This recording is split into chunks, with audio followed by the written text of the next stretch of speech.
And welcome back. It's been a pretty nice day across the viewing area. Temperatures warmed on up into the lower 80s. Now tonight, we'll cool on down some. We're talking 62 degrees, mostly cloudy skies and mild. Those winds still out of the southeast 5 to 10 miles per hour, and that's again ahead of that system moving on in. So these southerly winds are nice. Again, they keep us warm, but they're bringing back some moisture, and that's not always good when we have an upper level disturbance moving on through. Forecast highs for tomorrow. Yeah, not as warm as today, but still warm and above average. We're talking mid to upper 70s. Those winds out of the south 5 to 10 miles per hour. And again, we're talking thunderstorms. Some of those could be severe during the afternoon and evening hours. It's all associated with this low pressure on out to the west right here. You see a little spin going on and actually point out a few of these little storms going up. And again, some of those are severe at the current time and impacting western Oklahoma. The Texas Oklahoma Panhandle have had several tornado warnings today, and that'll be moving on off into our neck of the woods tomorrow. And even without that severe weather, we're still talking 1 to 1.5 inches of rain, locally or heavier amounts over the next 5 days. And that's really going to be for tomorrow mainly.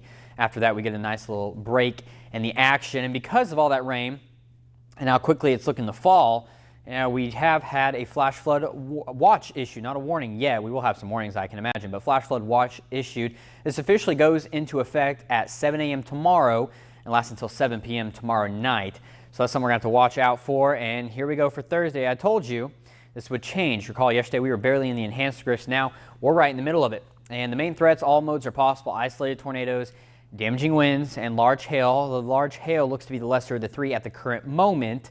Still can change, of course. The timing again tomorrow afternoon through tomorrow evening. I'll show you on future radar tonight. Again, going into tomorrow, we could have a few scattered showers ahead of this line. It's looking to kind of squall out pretty quickly, but by about the time you're heading home, it'll be knocking on our doorstep. And again, tornadoes that spin up along the front of this are very quick to spin up and are very hard to kind of predict or forecast. So you need to remain weather aware for tomorrow throughout the day and ahead of this system. So your weather brought to you by Richard Schwartz and Associates. And as we go on to tomorrow, again, 90% chance of showers and thunderstorms. We're going to cool on off for your Friday into the mid 60s. Be right near 70 for your Saturday, 80 for your Sunday. We'll be back in the 80s for the first half of next week. And I also want to remind you of these severe weather safety tips. So again, we talk about stay weather aware, have a plan of action, especially if you have children. Keep your electronics charged throughout the day, because if you lose power, you're not going to have a way to charge them.